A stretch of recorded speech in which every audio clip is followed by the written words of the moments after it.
Bonsoir à toutes et à tous, ici Philippe en compagnie de Senjiro pour votre nouveau JT du Life Invader. Avant toute chose, nous tenons à remercier Jacob et Mélodie de l'agence immobilière Dynasty 8 qui nous ont rénové le plateau de notre JT en un temps record. Fitna de la semaine, une altercation a éclaté à Grove Street entre Marc Hassin, patron du LTD, et un jeune du secteur voisin. D'après les premiers éléments, tout serait parti d'un malentendu lié à une urgence intestinale survenue à proximité des lieux. Le protagoniste, que nous appellerons Couillon pour préserver son anonymat, affirme avoir voulu nettoyer après s'être soulagé dehors, faute d'avoir eu le choix. Le patron sera alors sorti pour demander des explications avant qu'une remarque de la part du patron ne fasse monter la tension. Selon plusieurs témoignages, Marc aurait ensuite sorti un couteau, les personnes présentes auraient été forcées de lever les mains, et l'une d'entre elles dit aujourd'hui avoir été profondément traumatisée par la scène. La tension ne s'est pas arrêtée là. La femme du patron, Kayla Moreno, déjà connue pour avoir été accusée de mauvais traitement de la part d'anciens employés de son entreprise, et le frère de Marc auraient eux aussi proféré des menaces.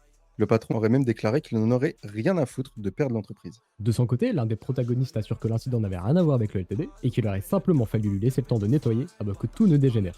Une affaire qui laisse derrière elle beaucoup de colère et encore plus de... Fermé depuis plusieurs mois, l'Underdogs Record reprend vie sous la direction de Lewis Thompson et Leyana James. La maison de production revient sur le devant de la scène, dans un contexte marqué par la fermeture récente de l'ULM Records.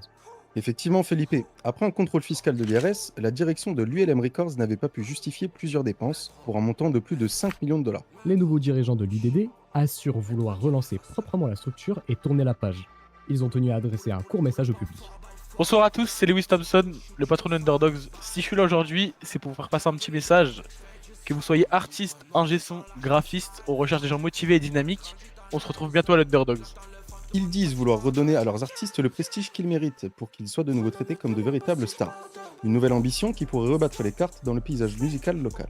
Et justement, une figure bien connue de Los Santos prépare aussi son retour, Metro.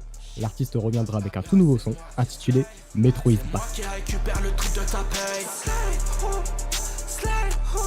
C'était votre JT du Life Invader, merci de nous avoir suivis la famille. Prenez soin de vous et à très bientôt pour une nouvelle édition.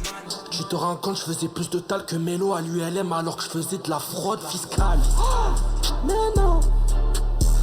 Mais non, fuck l'IRS. Mais non, fuck l'IRS. Mais non, fuck l'IRS.